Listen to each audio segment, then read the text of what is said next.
Hello வணக்கம். இந்த ஒரு வீடியோவில் வந்து நம்ம பேபி ஷார்ட் தீம் கேக் தான் பார்க்க போகிறோம். ஸோ இது வந்து நான் ரொம்பவே எக்ஸைட்டடாக பண்ண ஒரு டிசைன் தான். ஏன்னா நான் ரொம்ப நாளாக என்கிட்ட இருந்தேன்னு கூட சொல்லலாம். ஏன்னா இந்த மாதிரி ஒரு தீம் எனக்கு இது வரைக்கும் ஆர்டராக வந்ததில்லை. ஸோ இதுதான் எனக்கு வந்த first baby short theme cake order. So இது வேறு யாரும் இல்லை, எனக்கு ஆர்டர் கொடுத்தது வந்து என்னோடய காலேஜ் மேட், என்னோடய க்ளோஸ் ஃப்ரெண்டு தான். ஸோ அவங்களோட பேபி ஷார்க்காக தான் இந்த ஆர்டர் கொடுத்துருந்தாங்க. ஸோ அவங்க ஒரு பிக் அமிச்சு இந்த மாதிரி வேணும்ன்ற மாதிரி சொல்லியிருந்தாங்க. ஸோ இங்கே வந்து நான் டபுள் சைடட் ஃப்ராஸ்டிங் தான் இங்கே இருக்குது. எப்பயுமே டாப்பில் ஒரு கலர், பாட்டமில் ஒரு கலர் வரும் எனக்கு வர டிசைன்ஸில். ஆனால் இந்த டிசைன் வந்துட்டு கொஞ்சம் டிஃப்ரெண்ட்டாக இருந்துச்சு. லெஃப்ட் சைடில் ஒரு கலர், ரைட் சைடில் ஒரு கலர்ன்ற மாதிரி இருந்துச்சு. இதுவும் கூட டிஃப்ரெண்ட்டாக ரொம்பவே ஒரு எக்ஸைட்மெண்ட்டாக இருந்துச்சு இந்த ஒரு ஃபினிஷிங்கை கொடுக்கறதுக்கு. எப்பயுமே சர்ன்னு ஒரே வாட்டி ஃபுல் ஒரு ரவுண்டுக்கு இஸ்த்துட்டு போயிடுவேன். ஆனால் இது வந்து ஆஃப் கேக் மட்டும் தான் நம்ம ஆஃப் கேக்காக நம்ம பார்ட் பண்ணி ஃப்ராஸ்ட் பண்ணுற மாதிரி இருக்கும்.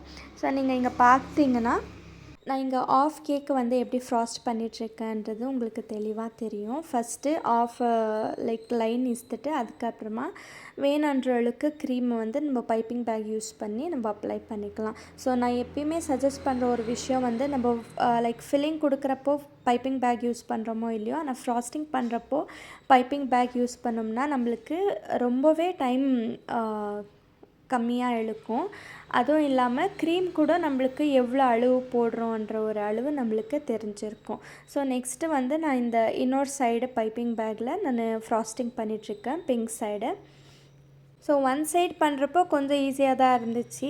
இன்னொரு பக்கம் அப்ளை பண்ணாலும் ஒன்றும் ஆகாது, ஸ்க்ராப் பண்ணி எடுத்துடலாம். ஆனால் செகண்ட் டைம் லாஸ்ட் ஃபினிஷிங் கொடுக்குறப்போ தான் கொஞ்சம் கஷ்டமாக இருந்துச்சு. ஏன்னா அதை பார்த்து நம்ம நிதானமாக பண்ணணுமா இருக்கும்.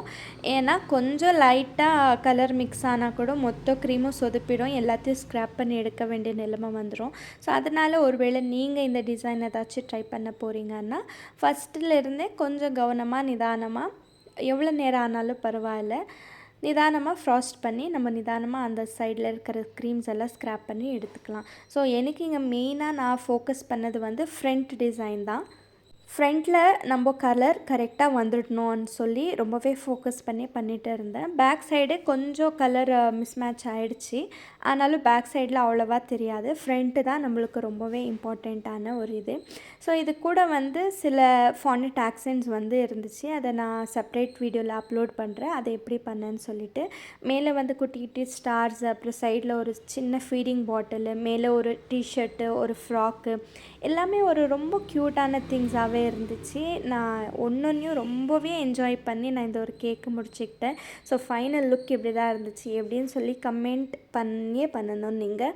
ஸோ கண்டிப்பாக கமெண்ட் பண்ணுங்கள், மறக்காமல் சப்ஸ்கிரைப் பண்ணிக்கோங்க. லாஸ்ட்டாக இந்த கேக் வந்து கொஞ்சம் ஹைட்டாக இருந்ததுனால இப்படி பேக் பண்ணி எடுத்துக்கிட்டேன். இதோட ஷார்ட்ஸ் கூட நான் அப்லோட் பண்ணுறேன், கண்டிப்பாக மறக்காமல் பாருங்கள். பாய்.